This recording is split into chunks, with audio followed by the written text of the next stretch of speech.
Assalamualaikum warahmatullahi taala wabarakatuh. Bismillahirrahmanirrahim. Alhamdulillahi rabbil alamin wa bihi nasta'in ala umuri dunya waddin. Wa sallallahu ala sayyidina Muhammadin wa ala alihi wa sahbihi ajma'in. Rabbi shrah li sadri wa yassir li amri wahlul 'uqdatam min lisani yafqahu qawli. Subhanaka la ilma lana illa ma 'allamtana innaka antal alimul hakim wa la hawla wa la quwwata illa billahil aliyyil azim wa la hawla wa la quwwata illa billahil aliyyil azim wa la hawla wa la quwwata illa billahil aliyyil azim. Wa qala Allah ta'ala fil Qur'anil Karim ud'uni istajib lakum wa qala an-nabiy sallallahu alaihi wasallam ad-du'a'u silahul mu'min. Wa qala an-nabiy aidan ad-du'a'u mukhul ibadah.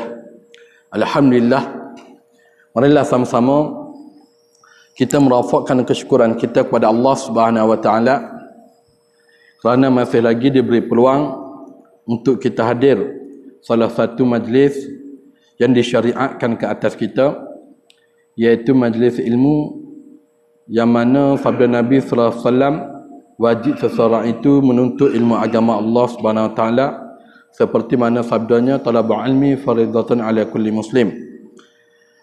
Dan alhamdulillah kita masih lagi diberi peluang untuk solat secara berjemaah, dan disunatkan selepas solat itu kita berdoa kepada Allah Subhanahu wa taala.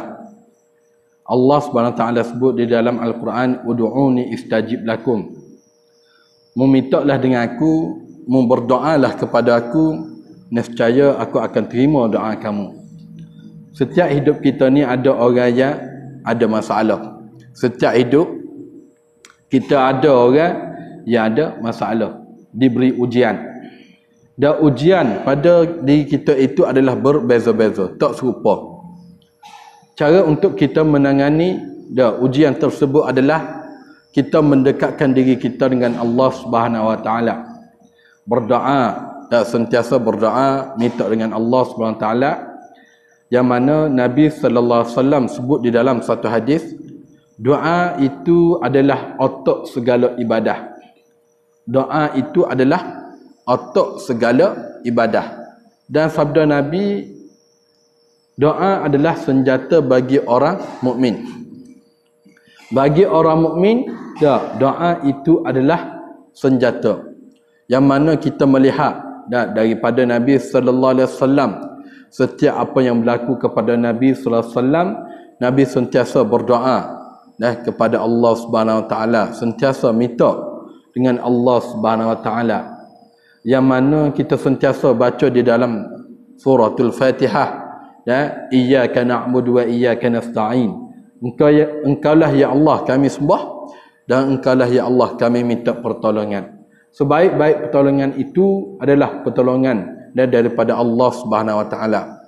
Sebab tu kita kadang-kadang ada orang diuji dengan anak, dan mak ayah kadang-kadang diuji dengan anak, minta berdoa dengan Allah Subhanahu wa taala, kerana doa ibu kepada anak dia itu seperti doa Nabi kepada umat dia. Kerana doa ibu itu tidak ada hijab. Doa ibu tidak ada hijab di sisi Allah Subhanahu wa taala. Allah taala akan terima.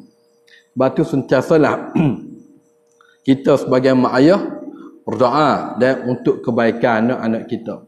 Dan suami berdoa kepada isteri, dan isteri doa kepada suami. Lelaki doa kepada isteri, bapa kis bini malah. Malah lagu mana? Malah maya, malah masuk tak apa lagi. Dan malah masuk tak apa lagi. Sebab apa? Sebab lah ni kita orang lelaki kalau bini tak masuk pergi kedai dah. Padahal tak wajib bini masuk. Bini masuk untuk lelaki tak wajib. Wajib ke tak? Tugas masuk ni tugas tu lelaki sebenarnya. Bini dia duduk saja je. Tapi tempat kita tak ada benda gitu dah. Jari berlaku. tok laki balik kerja kata aku lapar. Lapar pergi masuk gapo hari ni. Padahal masuk tu kerja tok laki, patut bini tanya tok laki. Bini hok tanya tok laki. Dah habis nak masuk gapo hari ni? Baru tu. Dah habis nak masuk gapo, habis tak pandai. Dah, maknanya sentiasa berdoa kepada Allah. Dan suami berdoa kepada isteri, isteri berdoa kepada suami. Dah bini tengok serabut tok laki bagi duduk kedai kopi sokmo ni. Tak maya jemaah tak berapa lekat. Dan pak orang ngajar pun tak berapa nak mari. Doa minta dengan Allah. Dan sebab apa? Allah Taala kata laisa alaika hudahum walakinna Allah yahdi man yasha. Bukanlah ke atas kamu wahai Muhammad memberi petunjuk. Bahkan Allah SWT memberi petunjuk kepada sesiapa saja yang dikehendaki oleh Allah. Dan minta sama dengan Allah. Dan biarlah hubungan dalam keluarga kita itu sentiasa dihiasi dengan syariat Allah SWT. Mati pun dalam keadaan husnul khatimah. Dah minta mati dalam keadaan husnul khatimah. Dah walaupun tak berubah masa ni, insya-Allah akan datang boleh berubah.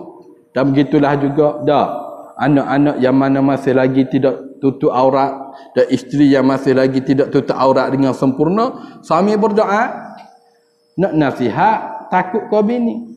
Dah nak nasihat kau bini tak berani. Dah bini berani ngepek dah. Bini ngari mabaikan bini lagi. Tak berani nak nasihat. Lepas tu nak buat lagu mana? Iaitu berdoa dan minta dengan Allah, berdoa kepada Allah biar buka dah hati si isteri tadi. Dan insya-Allah kita terus sambung pengajian kita. Kita masih lagi bab disunatkan sujud sahwi bagi masalah yang berikut. Kita masuk nombor berapa? Nombor 5. Nombor 3. Okey. Dan yang ketiga, qala muallif rahimahullahu taala.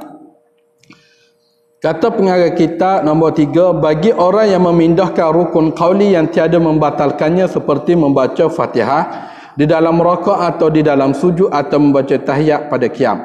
Dan yang keempat, melakukan dengan sengaja perkara yang tidak membatalkan sembahyang disebabkan dia tidak berhati-hati, yakni tahaffuz di dalam sembahyang atau kerana syok pada meninggalkan sunat ab'ad yang tertentu seperti kunut atau tasyahud awal, seperti mengesyaki adakah ia membaca kunut ataupun tidak.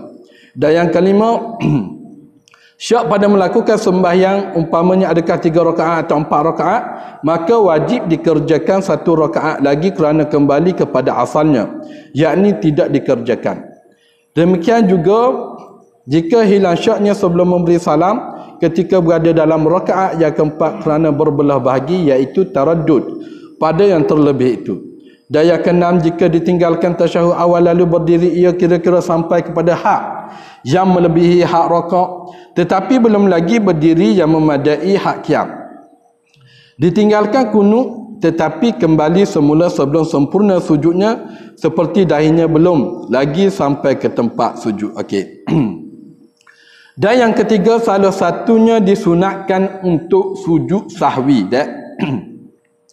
Bagi orang yang memindahkan rukun qauli yang tiada membatalkannya seperti membaca Fatihah di dalam rakaat atau di dalam sujud atau membaca tahiyat pada qiyam. Pindah rukun qauli. Apabila dia memindahkan rukun qauli, bukan pada tempat dia. Sepatutnya baca tahiyat akhir, dia salah lagi baca Fatihah. Sepatutnya berdiri baca Fatihah, dia salah lagi baca tahiyat akhir. Hak ni dia panggil pindah rukun qauli. Bila pindah gitu dah ada tahiyat akhir. Hak ni disunatkan juga untuk sujud sahwi apabila pindah rukun qauli. Okey. Dan yang keempat, melakukan dengan sengaja perkara yang tidak membatalkan sembahyang disebabkan dia tidak berhati-hati di dalam sembahyang atau kerana syok pada meninggalkan sunat ab'ad yang tertentu seperti kunut atau tasyahud awal, seperti mengesyaki adakah yang baca kunut ataupun tidak. Itu yang keempat, melakukan perkara yang tidak membatalkan sembahyang dengan tidak berhati-hati. Buat perkara yang tidak membatalkan sembahyang dengan dengan sebab salah. Dengan sebab salah. Kalau dengan sebab sengaja batal, kalau dengan sebab salah tidak batal. Ataupun dia kata syak pada meninggalkan sunat ab'ad. Aku baca dak lagi tahiyat awal tadi Aku baca dak lagi tahiyat awal tadi. Dan sunat juga untuk sujud sahwi. Baca kedok kunut tadi ataupun dalam tahiyat awal tadi aku baca dak selawat. Dalam kunut tadi aku baca dak selawat. Itu salah satu daripada sunat-sunat ab'ad. Apabila syak gitu disunatkan juga dan untuk sujud sahwi. Okey. Dan yang kelima, syak pada melakukan sembahyang umpamanya adakah 3 rakaat ataupun 4 rakaat, maka wajib dikerjakan 1 rakaat lagi kerana kembali kepada asalnya, yakni tidak dikerjakan. Demikian juga jika hilang syaknya sebelum memberi salam ketika berada dalam rakaat yang keempat kerana berbelah bagi taradud pada yang terlebih itu. Dan okey. Dan yang seterusnya dia mari syak dan 3 ke 4 mari syak itu sunat juga sujud sahwi. Dan apabila sebelum bagi salat. Sebelum bagi salat ni dia syak 3 ke 4 wajib dia tambah so lagi. Sebab ambil hukum asal adalah tak buat lagi. Hukum asal dia baru 3. Jadi wajib dia buat tambah so lagi. Dan ataupun dia mari syak sebelum nak habis dah tahiyat akhir dah fil alamin innaka hamidum majid baru mari 3 ke 4 tak wisalah lagi ni, tak wisalah lagi, wajib dia bangun juga, wajib bangun untuk tambah rakaat. Dah kalau selepas salam berlaku khilaf di antara ulama. Okey, tengok contoh selepas salat, Assalamualaikum warahmatullahi, Assalamualaikum warahmatullahi. Ya pun mari 3 ke 4 Tengok antara salam dengan dia mari syak tu lama ke sekejap. Dia mengikut uruf. Kalau sekejap wajib dia tambah ke 1 rakaat lagi wajib. Tapi kalau atas mutu 3 ke 4 balik dah. Balik baru mari 3 ke 4 aku maya tadi 3 ke 4 dah tu tidak perlu nak tambah. Balik rumah tambah rumah pula dah. Maknanya memadai syak itu tidak dikira. Sebab syak hak kira tu adalah di dalam solat. Dah tadi selepas wisalah ke lesadah maya apabila salam kita wisalah dan masa syak itu hampir dengan salam, maknanya baru sekejap tadi. Hak ni dia dikira di dalam solat lagi. Dikira di dalam solat lagi. Contoh kita ambil, kita wisalat salam, kita yakin dapat. Assalamualaikum warahmatullahi, Assalamualaikum warahmatullahi. Lepas sayang kita pun 3. Mak, mu baru maya 3. Dah mu baru maya 3, baru sekejap tadi 3. Wajib kita tambah 1 rakaat lagi. Wajib kita tambah 1 rakaat lagi jika kita yakin ataupun syak. Yakin memang 3 wajib tambah. Ataupun kita syak jolo kau dia ni. Dah syak wajib juga kita tambah kecuali kita tak percaya. Sayang kita ni memang kaki nipu semua. Baikkan nak kita. Mak mu baru maya 3 padahal kita cukup dapat. Kita kata tak okey hari-hari maya 3 semua Zuhur. Maknanya lagu tu tidak perlu sebab kita berpegang atas keyakinan kita. Itu tidak perlu lagi tambah rakaat dan tidak dikenakan sujud sahwi. Okey. Dan yang kena jika ditinggalkan tasyahud awal lalu berdiri kira-kira sampai kepada hak yang melebihi hak rakaat tetapi belum lagi berdiri yang memadai hak qiyam, atau ditinggalkan kunut tetapi kembali semula sebelum sempurna sujudnya seperti dahinya belum lagi sampai ke tempat sujud.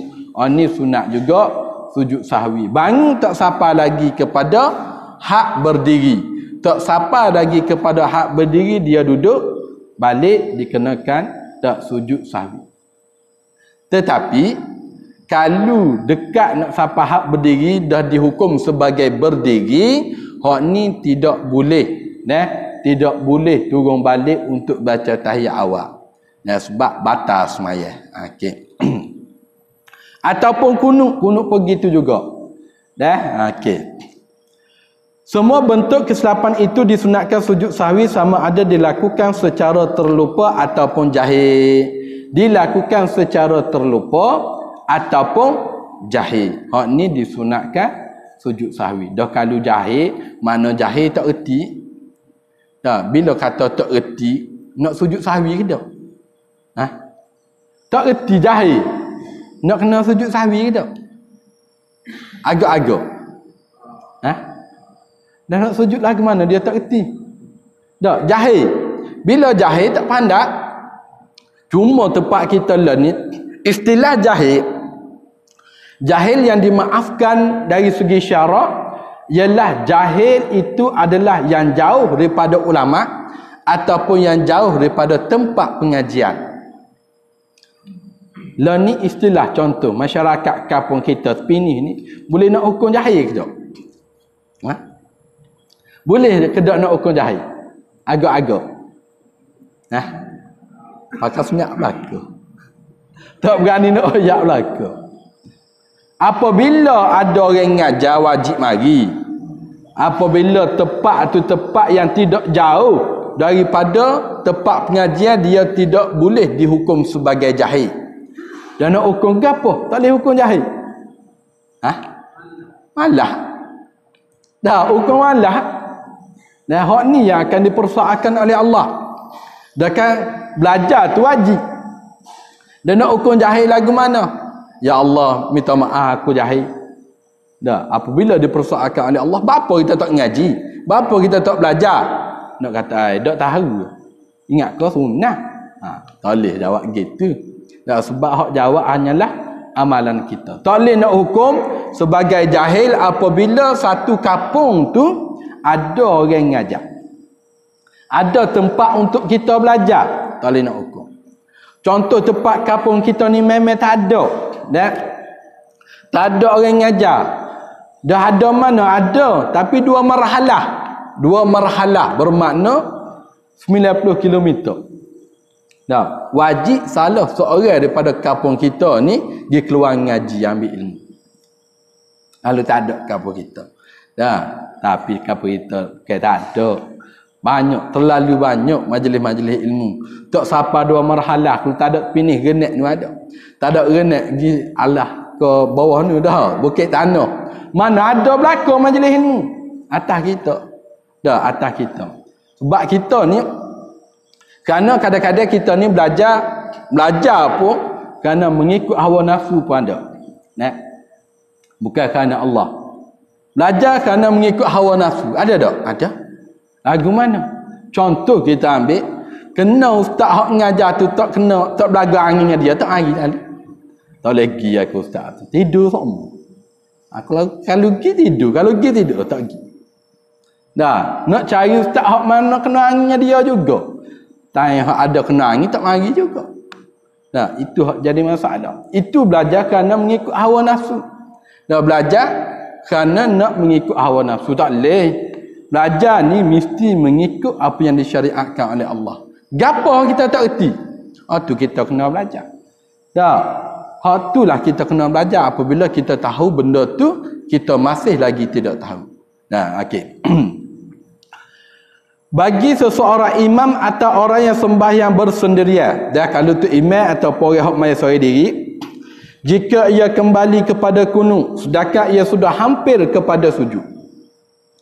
Tu imam ataupun orang hak mayat seorang diri. Kalau dia bangun balik, dia nak rapat dah nak sujud dah, atau ia kembali kepada tasyahud awal sedangkan ia sudah hampir kepada qiyam.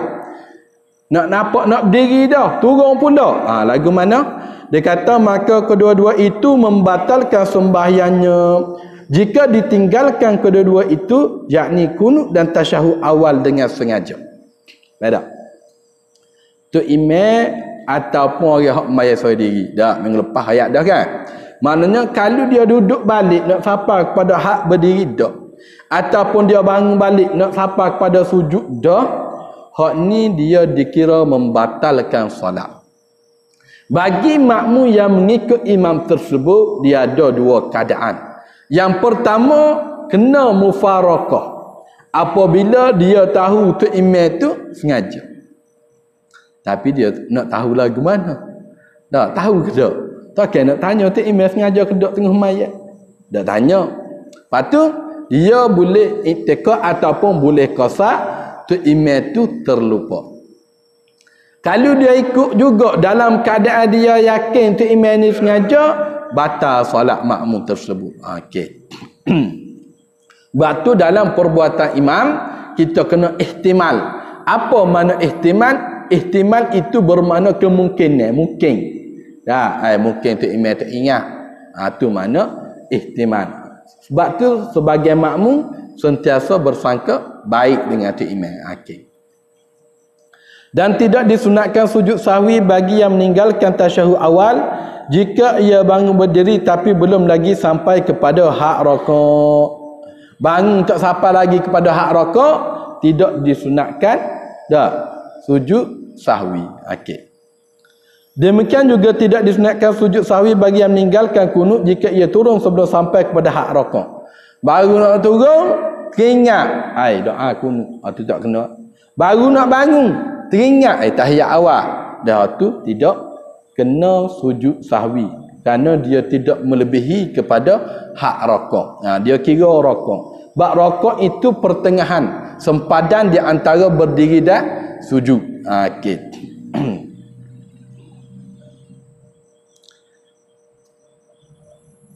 Dikata bagi yang meninggalkan kunut jika ia turun sebelum sampai kepada hak rakaat kerana perbuatan yang demikian itu dianggap sedikit jua. Kerana perbuatan itu baru bangun sikit ataupun baru turun sikit, itu tak ada masalah. Okey. Kalau kita tengok tu imam ni dia salah. Padahal dia baru bangun sikit, dia pun pergi duduk tahiyat awal, tak apa lagi. Lepas tu imam tu buat sujud sahwi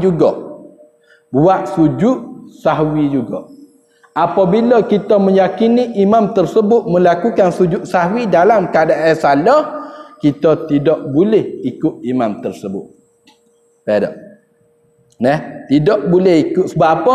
Kita yakin tu imam tu tadi padahal tak bangun molek lagi ataupun tak turun molek lagi, dia sujud sahwi. Hak ni kita tidak boleh ikut imam tersebut. Okey. Bagi seseorang makmum pula tiada pilihan selain wajib kembali mengikut imam di mana dia berada, melainkan jika imam itu melakukan sesuatu yang membatalkan sembahyang. Bagi makmum wajib ikut imam di mana dia berada. Bukan bermakna di mana dia berada, contoh tu imam tu bangun, tu imam pun duduk pula, batal sembahyang. Tu imam tu batal sembahyang kecuali tu imam lupa ataupun jahil. Dan sah. Bagi makmum dia kena ikut mana tempat hak sepatutnya tu imam ada. Sepatutnya tu imam tadi duduk mana? Berdiri. Jadi dia kena ikut berdiri. Faham tak ni? Maknanya kalau dia pergi duduk juga, ikut tu imam tu batal. Kecuali makmum dengan tu imam sama-sama tak reti. Sama-sama jahil ataupun sama-sama lupa, dua-dua serupa je. Hal tu tidak batal. Okey. Dia kata seperti imam sudah lurus tegak qiyamnya tapi ia kembali kepada duduk membaca tasyahud atau sujud dengan sempurna, semua 7 anggota itu berada di tempatnya. Tiba-tiba ia kembali kepada kunut, maka tidak harus bagi makmum mengikut kembali bersama imamnya, sebaliknya hendaklah menanti imam itu berdiri. Jika makmum sudah berdiri bersama imamnya pada masalah meninggalkan tasyahud awal atau belum lagi berdiri tetapi tiba-tiba imam kembali duduk tasyahud awal, sedangkan dia sudah berdiri tegak, maka wajiblah bagi makmum berdiri dan jangan turun duduk bersama imamnya. Supaya kita ayat tadi itulah. Dan apabila bangun berdiri tu imam duduk, makmum tak boleh ikut. Kalau ikut juga batal. Okey. Dan begitulah pada masalah makmum, kecuali tu imam duduk tahiyat awal, makmum tak usah duduk tahiyat awal. Beda. Tu imam duduk tahiyat awal. Tapi makmum tak boleh duduk. Sah ke tak sembahyang makmum? Sah. Sebab tahiyat awal itu adalah sunat. Bila makmum bangun berdiri tegak, disunatkan bagi makmum itu duduk balik mengikut imam. Beda. Kalau sembahyang seorang diri dan tu imam bangun duduk balik batal. Makmum kalau dia bangun dalam keadaan sengaja, disunatkan dia duduk balik. Sunat dia duduk balik ikut tu imam tu. Tapi kalau dia bangun dalam keadaan dia tidak tahu, dalam keadaan dia tidak tahu, boleh duduk kedok ni, hak ni batal sembahyang. Dah ni. Sebab tu pentingnya kita tahu, pentingnya ilmu. Ataupun dia bangun dalam keadaan jahil.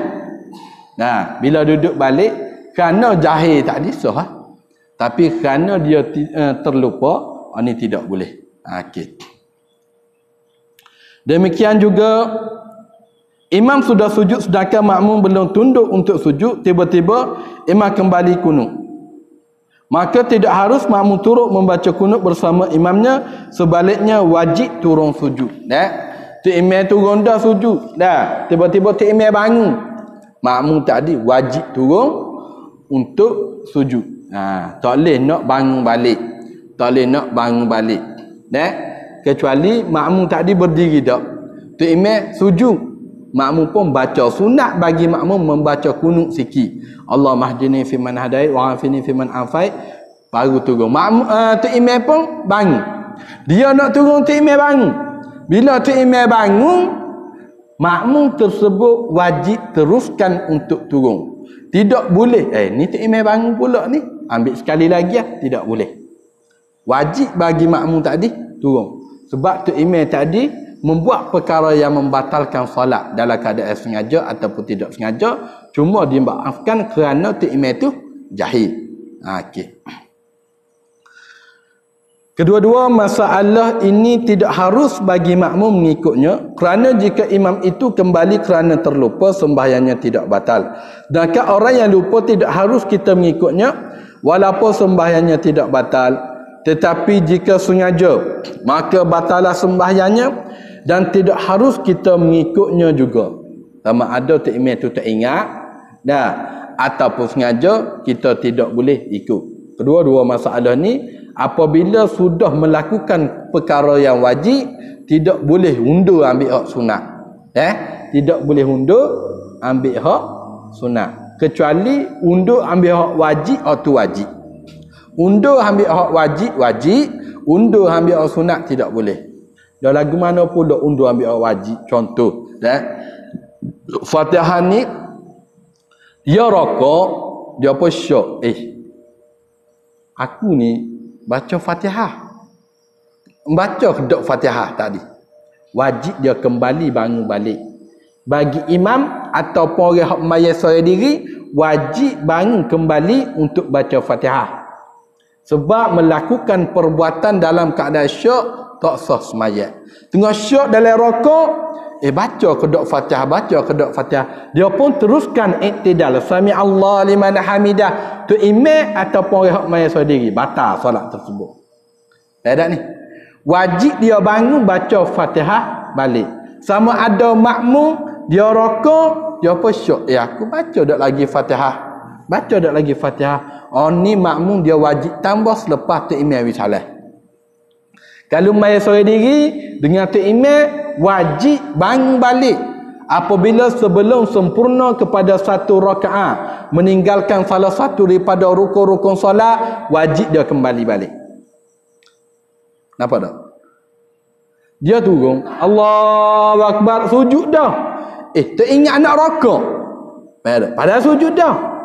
Tak boleh kita kata, kira halal tambah lepas tu pula, tak boleh. Wajib bangun balik, wajib rokok balik dan sunat baca Fatihah. Tak wajib dah. Sebab Fatihah tadi baca dah. Teringat nak rokok, Allahu Akbar, ingat sujud sejadah hari ni. Bila gitu wajib kembali balik, wajib rokok balik. Beda. Hak ni bagi imam ataupun orang hak mayat seorang diri. Kalau makmum kena tambah selepas tu imam bisa bagi salam. Ni kena beringat molek ni. Dah. Okey.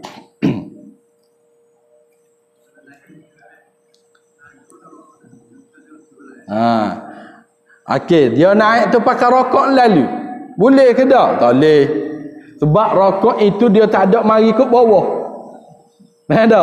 Rokok mestilah selepas berdiri. Wajib dia ambil berdiri juga. Wajib berdiri dulu. Maknanya berdiri dulu. Okey. Kadar mana? Kadar dihukum berdiri. Dah sebab Fatihah baca dah. Cuma sunat ulai balik Fatihah tadi. Nah, okey, bangun baru rokok. Kalau dia sujud naik pakai rokok lalu, ni tak boleh.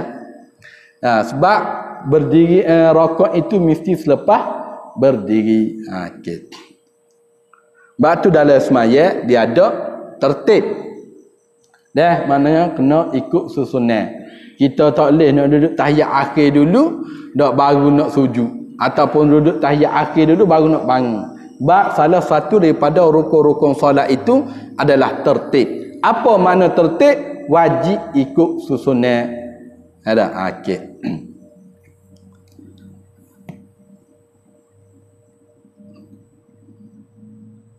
Sujud sahwi dia kata. Sujud sahwi itu adalah 2 kali sujud walau sebanyak mana kelupaannya. Diwajib meniatkan sujudnya. Tempatnya sebelum memberi salam, tetapi selepas membaca tasyahud akhir dan selawat. Syarat dan segala sunatnya seperti sujud sembahyang juga, tetapi sunat dibaca subhanaman la yanamu ala yashu. Maha sucilah Tuhan yang tiada tidur dan tiada lupa.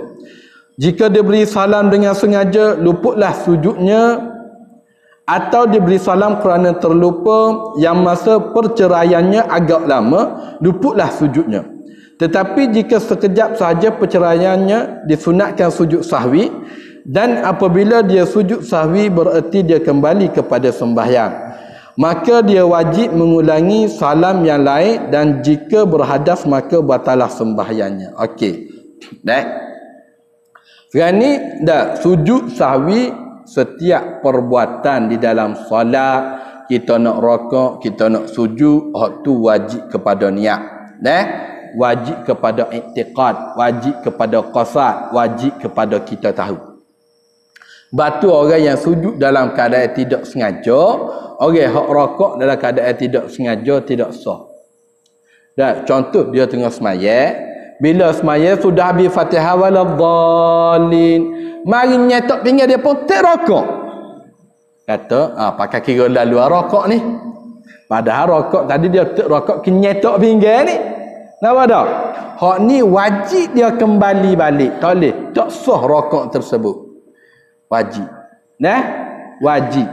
Ataupun sami Allah liman hamidah, lutut sakit gelecah, tersujud, rebah. Pakai sujud lalu. Dia kira halal sujud ni. Tak kena nak bangun pula. Ni tak sah. Beda. Wajib dia bangun. Dah kalau tak boleh bangun sebab sakit lutut tadi, bangun dalam keadaan duduk. Bangun duduk, sujud pula wajib. Sebab sujud tadi tak kira, rokok tadi tak kira. Gitulah juga dalam sujud sahwi. Ya, wajib dia i'tiqad qasad bahawa itu adalah sujud sahwi. Okey. Baca dia subhanaman la yanamu ala yashu. Ada juga baca subhanaman la yashu wala yanam. Ada. Ikut boleh belaka. Cuma hak ni hak afdal, hak sunat subhanaman la yanamu ala yasu, sunat. Dah kalau tak baca tak apa juga. Ada ni. Kalau tak baca dia sujud saja, tak apa juga. Sunat saja. Okey. Dia kata jika wisalam dalam keadaan sengaja, dia tahu dah sepatutnya dia kena sujud sahwi, tapi dia tak saya sujud, dia pun wisalam. Assalamualaikum warahmatullahi. Assalamualaikum warahmatullahi. Dia pun baru nak sujud pula, rasa nyesal. Nak sujud pula ni tidak boleh. Tak sah dah sujud tersebut. Sebab luput dah waktu sujud tadi. Okey. Tapi kalau dia sujud dalam keadaan dia tak dia wisalam dalam keadaan dia tak ingat. Assalamualaikum warahmatullahi. Assalamualaikum warahmatullahi. Dia pun baru teringat sujud sahwi tak buat lagi. Hak ni boleh sujud. Hak ni boleh sujud kerana dia dikira memberi salam dalam keadaan lupa tadi. Tepat dia mestilah sebelum memberi salam. Sama ada tu imam tak sujud sahwi. Tu imam tinggal tahiyat awal. Tu imam tak sujud sahwi. Sunat bagi makmum tersebut sujud sahwi juga. Sunat bagi makmum sujud sahwi bila? Wajib selepas tu imam wisalat. Selepas tu imam wisalat disunatkan bagi makmum tersebut sujud sahwi. Tapi jika dia kembali ke dalam sujud sahwi, dia sujud sahwi pula. Assalamualaikum warahmatullahi. Assalamualaikum warahmatullahi. Dia pun tak ingat. Bila tak ingat, sunat juga untuk sujud sahwi. Dia pun sujud. Bila sujud dia ketung. Bila dia sujud dia ketung. Bila ketung tadi batal seluruh solat tersebut. Nyesal sujud sahwi. Kalau tak sujud tak apa tadi. Maknanya batal solat tersebut sebab dia dikira di dalam solat. Dia beza dengan wisalat. Assalamualaikum warahmatullahi. Assalamualaikum warahmatullahi. Sebut warah tu berak ketung. Salam yang kedua ketung. Solat sah. Ada ni. Cuma makruh. Kata Imam Ghazali rahimahullah, makruh. Ada. Pasal apa? Kerana salam pertama itu adalah wajib. Salam yang kedua itu adalah sunat. Tadi dia sujud sahwi, dia dikira di dalam semaya lagi. Faham tak ni? Itu lain. Okey. Dan yang seterusnya sunat yang dituntut sebelum masuk sembahyang, wallahu alam. Ada tanya.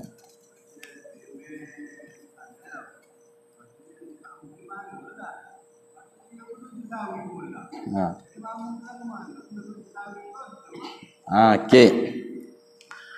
Tu imam wisalah, bila wisalah makmum bangun, Allahu akbar. Bangun lah. Bangun untuk diri sendiri lah. Nak tambah hak masbuk ni. Tu imam pun pergi sujud. Adakah makmum tersebut kena sujud sahwi tak? Ada perbuatan yang hanya tu imam saja kena sujud sahwi dan tidak kena untuk makmum. Ada perbuatan yang tidak kena untuk makmum, macam masalah tadi. Ada masalah tadi itu perbuatan imam. Makmum hak bangun dah, itu perbuatan imam. Ni makmum tidak kena sujud sahwi. Tak kena dah lah. Sebab apa? Kerana dia sudah ambil perkara hak wajib dah. Dah selamat dah lah. Kecuali masa tu dia tak bangun lagi. Makmum ni tak bangun lagi. Bila tak bangun lagi, ni wajib bagi makmum tersebut sujud sahwi. Contoh, makmum ni mari tu imam tahiyat akhir dah. Tahiyat akhir dah. Duduk tahiyat akhir, tengok tu imam sujud sahwi. Makmum tahu tak tu imam sujud sahwi ke apa? Dah tahu sebab mari tahiyat akhir dah. Bila gitu wajib bagi makmum ikut tu imam sujud sahwi. Sebab dia masih berada dalam tempat hak sujud lagi. Okey. Ada lagi. Ada orang wujud lah. Dia tak ada masuk tadi itu boleh. Lepas tu masuk kalau susah tu, pasal kita boleh belakangnya. Jadi kita nak masalah itu masuk boleh ada. Tapi duduk tu dah tak ada. Macam tu duduk. Jadi langsung nak dihukum. Okey. Salah satu daripada rukun-rukun solat.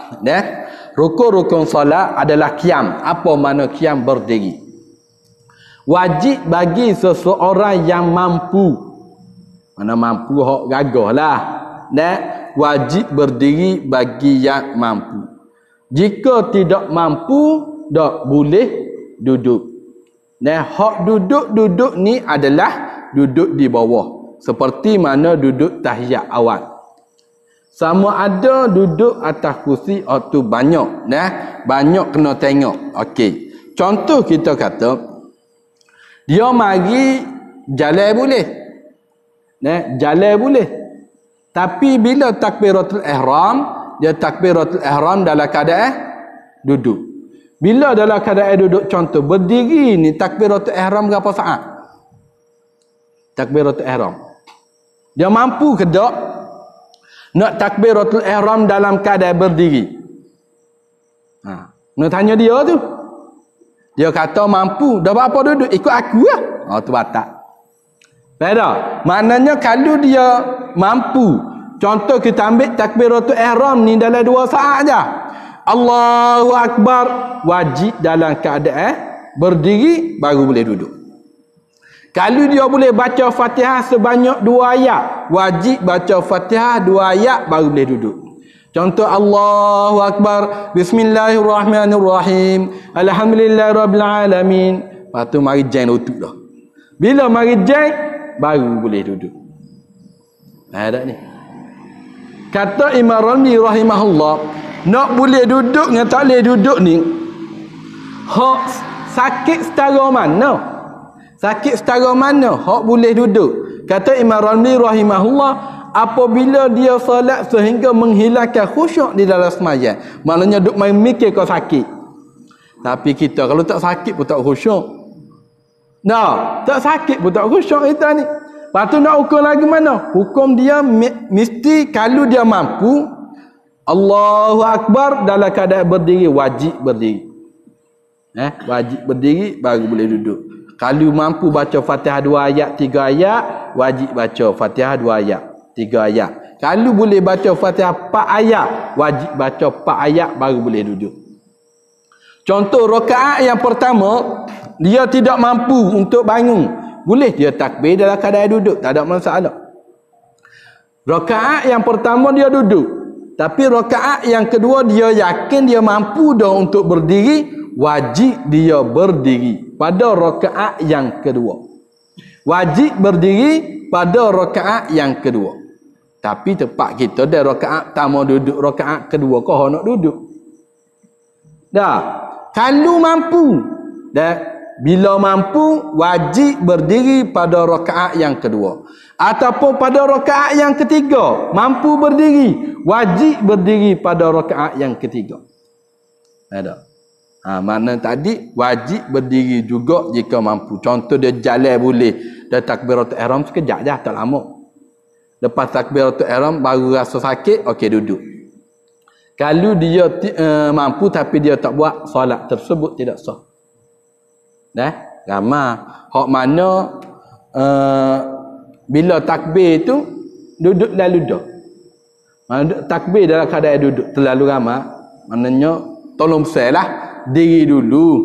Lepas diri tu, lepas takbir tu duduk, nak duduk pun tak ada masalah. Cuma hak duduk hak paling afdal adalah duduk di bawah. Kadang-kadang duduk atas kursi. Bila duduk atas kursi ni nak sujud, padahal dia hanya tidak mampu berdiri, dia mampu sujud. Bila dia tidak mampu berdiri, dia mampu sujud, wajib ke tak sujud? Wajib. Dah wajib sujud mana? Wajib sujud mesti 7 anggota ni berada di latar. Dahi, 2 tangan, 2 lutut, 2 kaki mesti berada di latar. Dah kalulah dia duduk atas kursi, dia sujud kan? Sujud bawah ke sujud atas kursi? Atas udara? Kaki saja duduk bawah. Dahi tak rapat. Bila dahi tak rapat, syarat-syarat sujud, contoh kita sujud bawah dah, tapi dahi kita lenggak serupa kurang, kita lenggak, tak sah juga. Sebab mesti 7 anggota berada di bawah, berada di latar. Ada ni. Dah syarat sujud punggung mesti tinggi daripada kepala. Dah kalau duduk atas kursi, kepala kau punggung hak tinggi. Duduk atas kursi, kepala. Maknanya duduk atas kursi, okey, tak ada masalah. Kalau boleh sujud bawah, turun sujud bawah. Ada ni. Kalau tak boleh, okey, tak apa, tak ada masalah.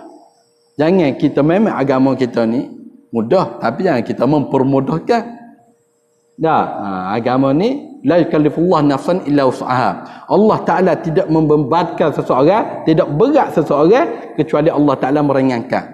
Luah. Tak boleh lagu mana berdiri, okey duduk. Tak boleh duduk nyanggang. Tak boleh nyanggang, okey tidur. Tak boleh tidur, pakai mata. Tak boleh pakai mata, pakai hati. Paling-palinglah hati. Dia kalau pakai hati pun tak boleh nak pakai apa?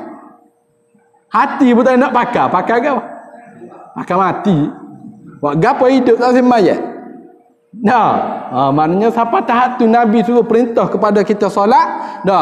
Wa'mur ahlaka bis salati wastabir 'alaiha. Suruhlah keluarga mu sembahyang, anak bini sembahyang, tok laki sembahyang. Wastabir 'alaiha. Allah Taala kata sabar. Dalam keadaan sakit kena sabar sembahyang.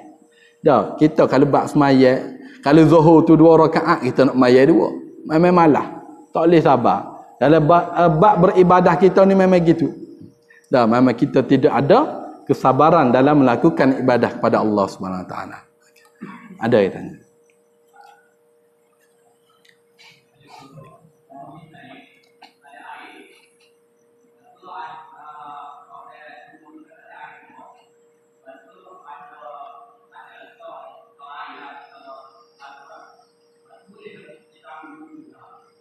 Okey. Ada tong air. Tong air bekas lah. Okey. Boleh tak kita nak ambil wuduk dalam tong air? Dia syarat-syarat berwuduk mestilah dengan air mutlak. Okey, kita tak ada air dalam tong tu, air apa? Air milobeng. Ke air apa? Mesti air mutlak. Sebab kita nak berwuduk.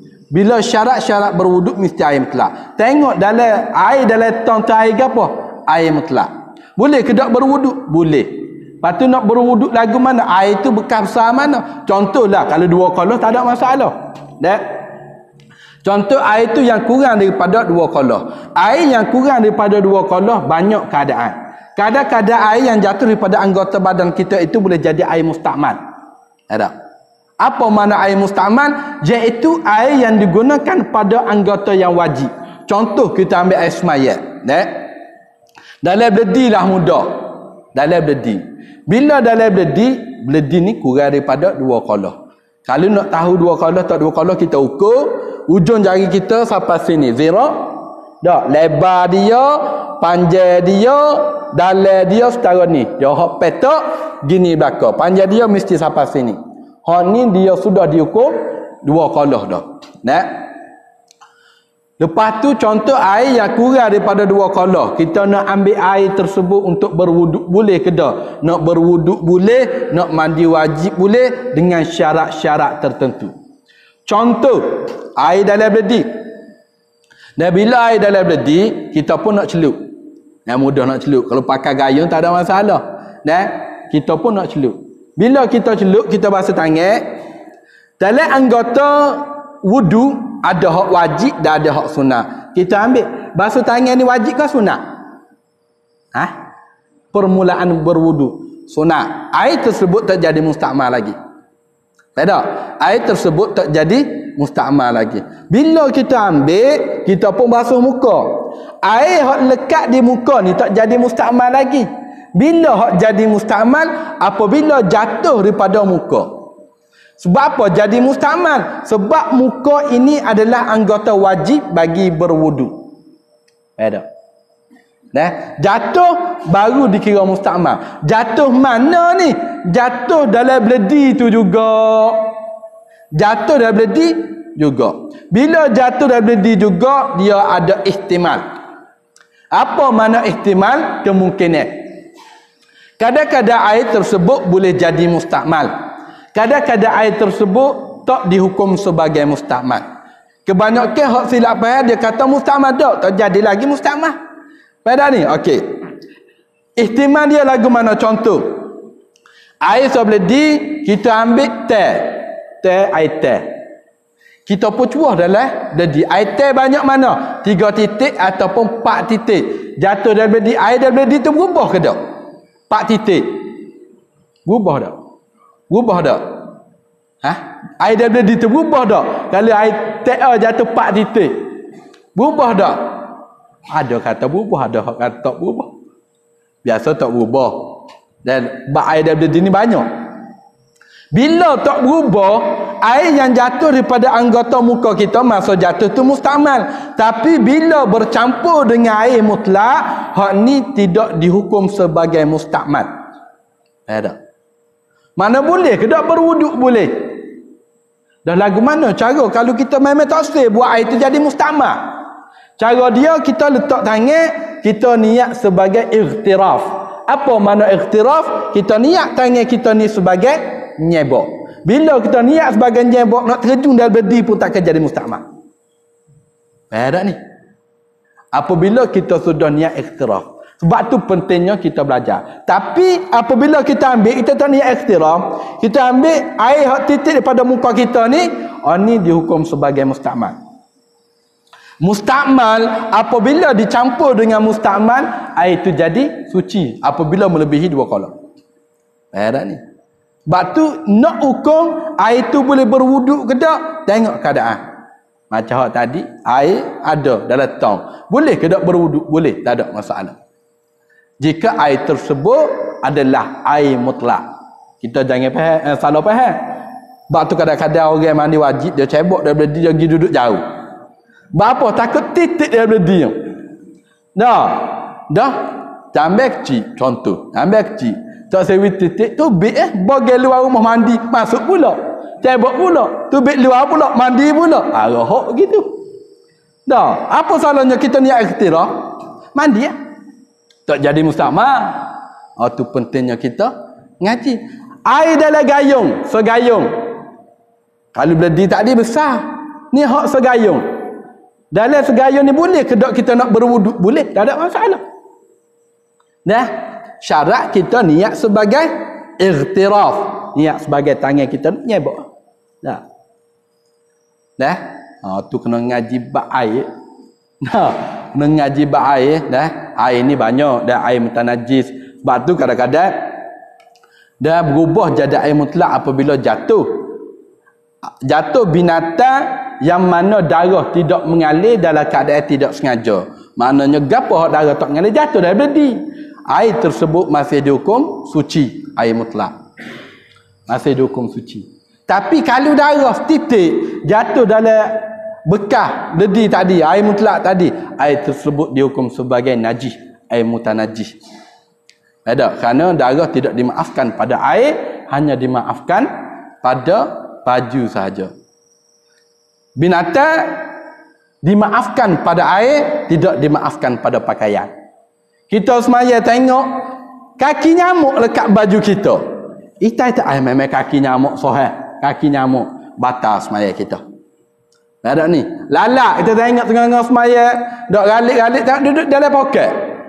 Mula duduk luar kita hitam dah masuk dalam poket kita pun. Katak pun dok mampu dalam poket. Batal semaya kita.